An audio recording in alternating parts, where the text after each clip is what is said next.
Hello and welcome to Twist List. Today we are looking at 10 brutal atrocities people continue to defend.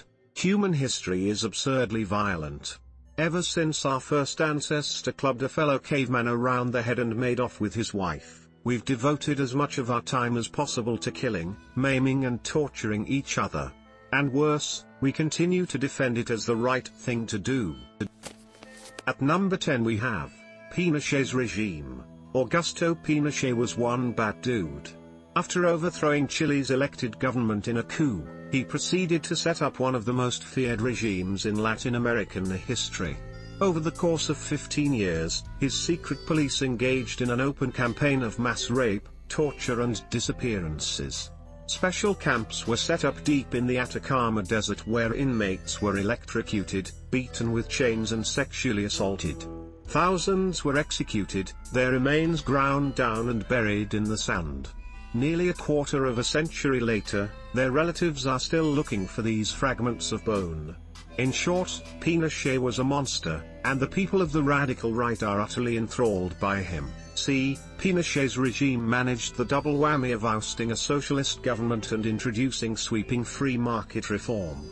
Since a violent coup and the horrific torture of 40,000 people apparently doesn't compare to cheap point scoring, plenty of US academics and journalists continue to defend his rule as a necessary step on the road to democracy. As the Argentine writer Ariel Dorfman pointed out, saying Pinochet brought democracy to Chile is like saying Thatcher brought socialism to Britain. The 9th spot on the list is occupied by Rwanda. Everyone accepts that the Rwanda genocide was one of the worst atrocities of the late 20th century. So it's no surprise that the man who brought an end to the ethnic strife, President Paul Kagame, is celebrated as a hero. Unfortunately, this hero worship extends to ignoring his own human rights abuses. Last year, The Guardian reported on the authoritarian streak Kagame was developing and reached some worrying conclusions. Alongside the intimidation of opposition parties and attacks on journalists, they found evidence of civilians being detained without trial and tortured with beatings, suffocation, and electrocution. Even more worryingly, they found reports of state-sponsored death squads carrying out revenge attacks on everyone from ordinary people to politicians, including the near decapitation of an opposition party deputy. Basically, Kagame seems to be shaping up to become the next Robert Mugabe, yet people from Tony Blair to Bill Clinton continue to praise his rule, even as it drags Rwanda back toward a very dark place. Number 8 on our list is Castro's Cuba. Castro is the far left's version of Pinochet, a violent lunatic who remains unfathomably popular despite his track record of murder. And while it's kind of fun to watch from the outside as Cuba thumbs its nose at US imperialism, the reality on the inside is a whole lot more depressing. For starters, there's the prevalence of prison camps that look worryingly like gulags, including one specially designed to house children. Then there's the detention and torture of up to 100,000 people over the last 40 years. Finally, there's the brutal oppression of gay people. Right up into the 1970s, Cuba imprisoned gay men in concentration camps without trial or appeal. Often they were forced to undergo a process of re-education, a code word that more or less translates to an attempt to torture them straight. In other words, it was a bad time to be openly gay. It wasn't until 2010 that the victims received so much as an apology. At number 7 we have Indonesia's hidden genocide. In 1965, Indonesian paramilitaries embarked on one of the bloodiest peacetime genocides in history. Over the course of a year, 500,000 suspected communists were rounded up and murdered, beaten to death, strangled with wire, or knifed and dumped by the roadside. Although the killings were theoretically political, in practice they were a smokescreen for the slaughter of emigrant Chinese families. Entire villages were burnt down, children were forced to watch as their parents were garroted, and girls as young as 14 were brutally gang raped. So, with that in mind, how do you think these killers are currently seen in their home country? They're regarded as heroes. Across the whole of Indonesian society, the rebranded death squads attract tens of thousands to their fascist marches. have members in high levels of government and are publicly lauded for finding humane ways of exterminating communists. Almost no one challenges this official version of events, and mass murderers walk around freely, respected for their role in the genocide, a state of events that may well be contributing to yet another round of ethnic cleansing currently being undertaken. Number 6 on the list is Stalin. Living in the West, it seems laughable that even the most staunch communist would defend Stalin. After all, the guy killed more people than Hitler, set up the most vicious secret police the world has ever known, and opened the door to other psychopaths like Ceausescu and Lukashenko.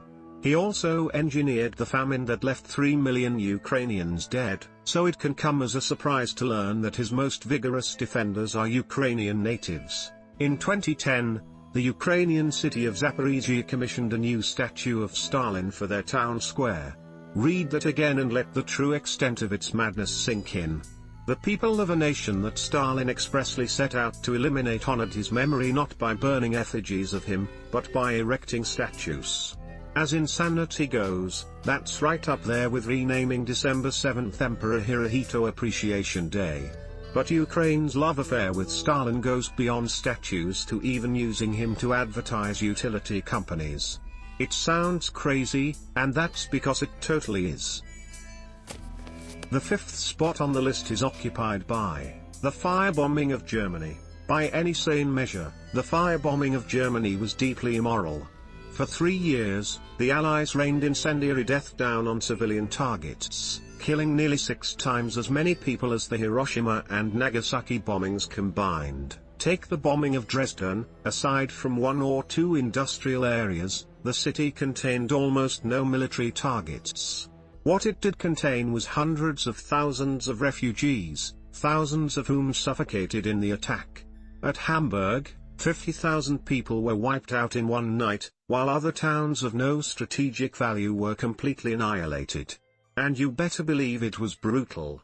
Survivors reported climbing over mountains of corpses, bodies melted into the tarmac roads by the intense heat, and shell-shocked mothers carrying the remains of their dead children in suitcases. In short, the human cost of the campaign was so high that even Churchill was disgusted by it, yet there are people out there who still claim the attacks were justified as just a part of winning the war.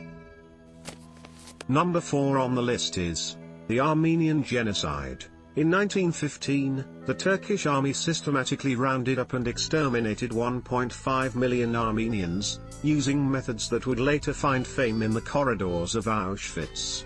Women and children were sent on long death marches into the Syrian desert without food, water, or shelter. Others were taken to camps and worked to death, while even more were executed and dumped in mass graves. Most horrific of all, though, was the Turkish penchant for using smoke-filled caves as a primitive form of gas chamber. The effect of these policies was instantaneous and depressing. From 2 million in 1914, the Armenian population dropped to just 400,000 by 1922. It was, by any imaginable definition, genocide, but despite all this, the federal government has never explicitly recognized it as such. The Turkish government, meanwhile, claims it was an unfortunate side effect of World War I, a bit like if Germany claimed the Holocaust was a misunderstanding. And if there's one thing we should never willingly allow our leaders to do, it's downplay a tragedy of this scale. At the 3rd place we have the Palestinian Massacre. In 1982, the Israeli army opened the gates of a Palestinian refugee camp and quietly allowed Lebanese paramilitaries inside. What followed was a massacre. The Lebanese troops went from house to house armed with axes and raped and dismembered at least 800 women and children while Israeli flares shot overhead, flushing the Palestinians out of their hiding places. Like so much on this list, it was a hideous atrocity, a preventable bit of psychosis that was found to be the responsibility of one man, Ariel Sharon. As defense minister, he allowed the paramilitaries into the compound. At the time, he was quoted as saying terrorists needed mopping up, and telling the American envoy, "If you don't want the Lebanese to kill them, we will kill them." All of this is well-documented historical fact. Yet there are people who continue to airbrush this part of Sharon's legacy, despite the Israeli Kahan Commission finding him responsible, despite Sharon himself privately admitting he could be prosecuted for genocide. Look, I get that Sharon later did some good stuff for Israel, but that shouldn't be an excuse to ignore his obvious psychopathy, or the deaths of 800 innocent women and children. At the second spot is the British Empire. As the leading superpower of the Victorian Age, the British Empire accomplished some incredible stuff. Technology, science, literature, and engineering for example, as well as genocide, bloodthirsty repression, and murder. During the Kenyan Mau Mau uprising, the colonial police beat, castrated, and burned prisoners alive. Rape of suspects, including with broken glass, was routine. In the Yemeni port of Aden, a secret torture center was operated for years, while authorities in Botswana drew up plans to test a batch of lethal toxic gas over the country. Basically, colonial Britain was nothing short of a one-stop murder factory, yet people insist on viewing it with a sort of misty-eyed nostalgia. Take the Irish famine. What started out as an ordinary disaster soon transformed into a slaughter as the British implemented brutal free market reforms that resulted in the Irish being effectively worked to death. In India, the colonial government engaged in routine massacres, including the murder of 1,500 peaceful protesters in Amritsar. When Pakistan was created in 1947, it led to a wave of sectarian violence that left nearly 500,000 dead, but even these brutal mismanagements don't compare to the worst abuses. And finally, at number 1, Iraq. It's now accepted that the Iraq War was nothing short of a total disaster, mass civilian casualties, no weapons of mass destruction found, and a country that remains a shattered ruin to this day. But hey, that's war, right? Civilian casualties are to be expected. Only these weren't just accidents. By almost every measure, they were war crimes. From the murder of 2 journalists to the slaughter of surrendering insurgents, almost every record of the conflict shows a litany of horrific abuses. Prisoners handed over for torture, American rape squads stalking villages, abusing and murdering teenage girls, civilians gunned down at checkpoints, and helicopter gun runs over peaceful neighborhoods that saw the murder of dozens of innocent people.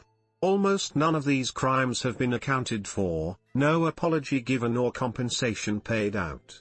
To this day, people describe the invasion as a humanitarian mission without a hint of irony.